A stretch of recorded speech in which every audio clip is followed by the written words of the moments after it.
মান সাল্লা মান নবী সাল্লাল্লাহু আলাইহি সাল্লাম খাদিজা সুম্মা আলী ইবনে আবি তালিব সুম্মা জাফর। রাসূল করিম সাল্লাল্লাহু আলাইহি সাল্লামের সাথে সর্বপ্রথম নামাজ পড়েছেন তিনি কে? তিনি হলেন খাদিজাতুল কুবরা রাদিয়াল্লাহু তাআলা আনহা। সুবহানাল্লাহ। সুম্মা আলী ইবনে আবি তালিব রাদিয়াল্লাহু তাআলা আনহু, হযরত মৌলা আলী কাররামাল্লাহু তাআলা ওয়াজহুল করিম, সুম্মা জাফর, অতঃপর জাফর। আর সেই ব্যক্তি বলতেছে মা খাদিজাতুল কুবরা রাদিয়াল্লাহু তাআলা আনহা জীবনে নাকি নামাজ পড়ে নাই। যে কাজ্জাব এই কথা বলতে পারে তাকে কি আন্তর্জাতিক চাপাবাজ, ফেসিবাদ এবং দালাল মৌলবী এবং মিথ্যাবাদী মৌলবী বলতে মাধবপুরবাসী কি কাউরে গণনা করে কথা বলবে?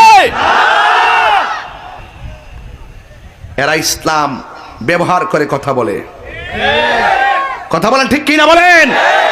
এদের মুখে ইসলাম আছে, ভিতরে ইসলাম।